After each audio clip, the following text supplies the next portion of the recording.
Minister Andrew Holness says the government will be developing purpose-built facilities to accommodate micro, small and medium-sized enterprises, MSMEs. Through the Factories Corporation of Jamaica, the government has given a directive to the FCJ that right across Jamaica, where they have property or where they don't, they should acquire, to start building out what we're calling the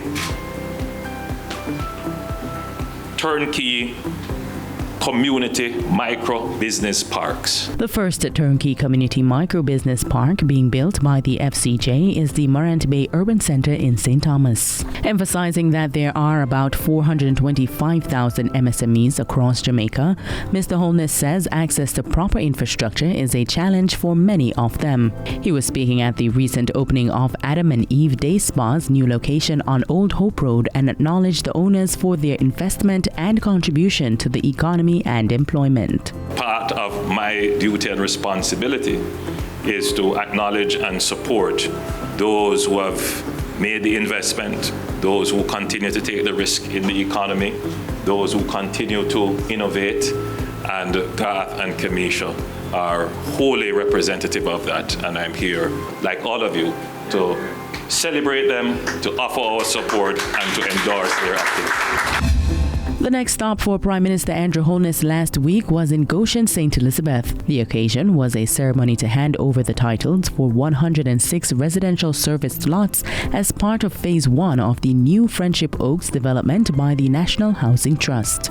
Indeed, this is a major part of wealth creation for families, but more so, it is the creation of intergenerational wealth, meaning that when the family gets this property, it is a legacy to be passed on for generations to come. Indeed, it can break the cycle of poverty. Beneficiary Asif Gentles expressed heartfelt gratitude to the NHD, particularly acknowledging the loan processing officers for their dedication and attention to detail. Through their diligence, we were able to boldly and confidently walk across this stage, beaming with pride as we collect today our land titles. Prime Minister Andrew Holness assured the country last week of the government's commitment to reaching a consensus on the constitutional reform process.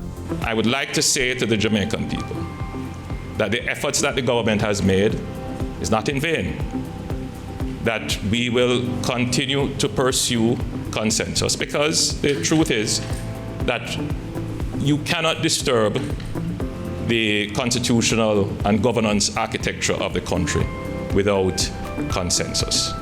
That is the reality. And consensus takes time, and it takes effort. The Prime Minister's statement is against the backdrop of the opposition's stance not to sign a report that was done by the Constitutional Reform Committee CRC, which includes members of the opposition. The report is now being reviewed by Cabinet, and when completed it will be tabled in Parliament along with the government's conclusion. The government says it will not engage in the politicization of the reform process or contribute to undermining its integrity. Violent behavior in schools was also on the Prime Minister's agenda in the past week. He instructed the Ministries of National Security and Education and Youth to undertake an immediate reassessment of the security risk at all schools. This is to identify institutions that are at risk and direct resources accordingly. We have already started to increase the number of case managers that would be available for community intervention and school interventions through the Ministry of National Security. We're going to increase the number of school resource officers, and the school resource officer program has been very effective, but from time to time, depending on the intensity of implementation, sometimes schools get resource officers and sometimes they don't. While the reassessment is taking place, Prime Minister Holness has instructed that school administrators conduct more searches to ensure weapons are not making it onto the learning institutions. He asserts that the government will be implementing social intervention initiatives to address bullying and the recruitment of children into gangs. The National Parenting Support Commission is also expected to increase its engagement with parents to ensure their children are better able to deal with conflict and are given the tools required for peaceful resolution. Safety concerns continued to be a focus, with attention also placed on conduct on the roads. The National Road Safety Council, chaired by the Prime Minister, met at Jamaica House and discussed drinking and driving and the use of breathalyzers, public education and legislation. Prime Minister Holness says the aim is to save lives and develop a culture of safe road use for both motorists and pedestrians. He insists that collaborative effort is needed to achieve this. The purpose of the National Road Safety Council is to get Jamaicans to understand that there is a safe systems approach that could virtually eliminate accidents.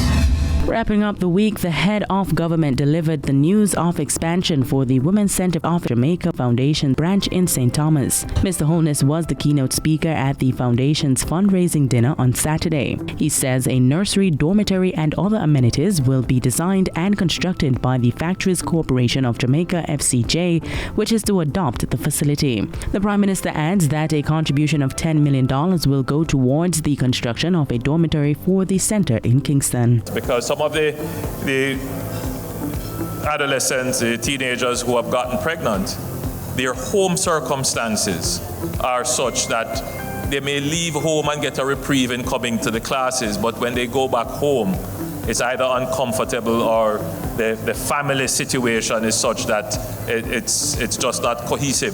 Mr. Holness also announced that $500,000 accumulated from late fees paid by cabinet ministers would be donated to the Women's Center Scholar Fund. And that's it for Jamaica House Weekly. Be sure to join us next time for more of the news stories coming out of the office of the Prime Minister.